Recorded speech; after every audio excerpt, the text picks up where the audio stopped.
जय सिया राम, जय जय सिया राम, जय सिया राम, जय जय सिया राम। आज मैं रामचरितमानस का बालकांड का पेज नंबर 272 पढ़ने जा रही हूँ। आप भी श्रवण कीजिए। श्री रामचंद्र महाराज की सदा ही जय।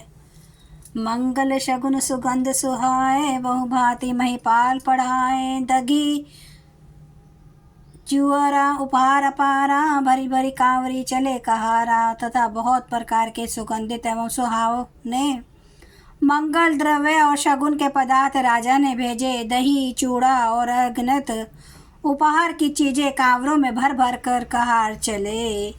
अगवान जब दिखी बराता, उरानंद पुलक भर गाता। देखी बना सहित अगवाना, मुदित बराती न हने निशाना। अगवानी करने वालों को जब बारात दिखाई दी, तब उनके हृदय में आनंद छा गया और शरीर रोमांच से भर गया। अगवानों को सज धज के साथ देखकर बारातियों ने प्रसन्न होकर नगाड़े बजाए। हर्षी परस्पर मिलन हित, कछुक चले बग में। जनु आनंद समुद्र दोई, मिलत बिहाई सुबेल। बाराती तथा अगवानों में से कुछ लोग परस्पर मिलने के लिए हर्ष के मारे बाग छोड़कर सर पर दौड़ चले और ऐसे मिले मानो आनंद के दो समुद्र मर्यादा छोड़कर मिलते हो। वर्षी सुमन सुर सुंदरी गावहीं, मुदित देव दुदुम्बी बजावहीं। वस्तु सकल राखी नृपागे, विनय किने तिने अति अनुरागे। देव सुंदरियां फूल बरसा कर गीत गा रही हैं और देवता आनंदित होकर नगाड़े बजा रहे हैं। अगवानी में आए हुए उन लोगों ने सब चीजें दशरथ जी के आगे रख दी और अतन प्रेम से विनती की। प्रेम समेत राय सबुलीना, भे बख्शीस जाचकी न दीना। करी पूजा मान्यता बढ़ाई, जनवा से कहूँ चले लवाई। राजा दशरथ जी ने प्रेम से सब वस्तुएं ले ली, फिर उनकी बख्शिशें होने लगी और वे याचकों को दे दी गई। तदंतर पूजा आदर और बढ़ाई करके अगवान लोग उनको जनवासे की ओर ले वाले चले। बसन विचित्र पावड़े पर ही, देखी धन धन मधु पर हरि। अति सुंदर दिन है जनवासा, जय सब कहूँ सब भांति सुवासा। विलक्षण वस्त्रों के पावड़े पड़ रहे हैं, जिन्हें देखकर कुबेर भी अपने धन का अभिमान छोड़ देते हैं। बड़ा सुंदर जनवासा दिया गया, जहाँ सबको सब प्रकार का सुविधा था। जानी सिय बारात पुराई, कछु निज महिमा प्रगति जनाई। हृदय सुमरी सब सिद्धि बोलाई, भूप पहु नई करन बढ़ाई। सीता जी ने बारात जनकपुर में आए जानकर अपने कुछ महिमा प्रकट करके दिखलाई।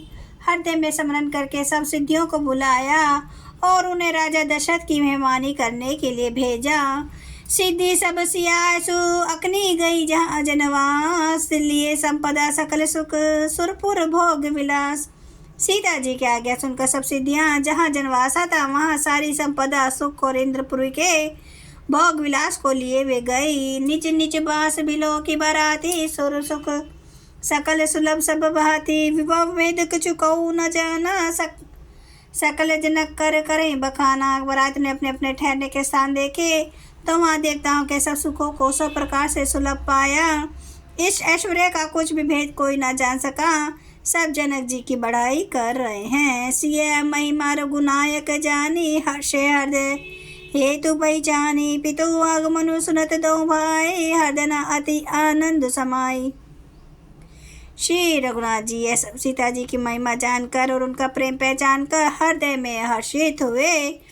पिता दशरथ जी के आने का समाचार सुनकर दोनों भाइयों के हृदय में महान आनंद समाता न था।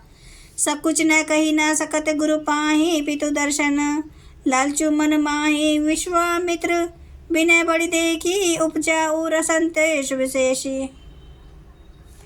संकोच वश वे गुरु विश्वामित्र जिसे कह नहीं सकते थे, परंतु हर मन में पिताजी के दर्शनों की लालसा थी। विश्वामित्र जी ने उनकी बड़ी नम्रता देखी तो उनके हृदय में बहुत संतोष उत्पन्न हुआ। हर्षी बंधु दो हृदय लगाए, पुलक अंग बंबक जल छाए। चले जहाँ दशरथ जनवासे, मन हो सरोवर तक पियासे। प्रसन्न होकर उन्होंने दोनों भाइयों को हृदय से लगा लिया। उनका शरीर पुलकित हो गया और नेत्रों में प्रेमाश्रुओं का जल भर आया। वे उस जनवासे को चले जहाँ दशरथ जी थे। मानो सरोवर प्यासे की ओर लक्ष्य करके चला हो। भूप बिलो के जबई मुनि, आवत सुत न समेत। उठे हर्षि सुख सिंधु क्यों चले थासी लेत। जब राजा दशरथ जी ने पुत्रों सहित मुनि को आते देखा तब वे हर्षित होकर उठे और सुख के समुद्र में थासी लेते हुए चले।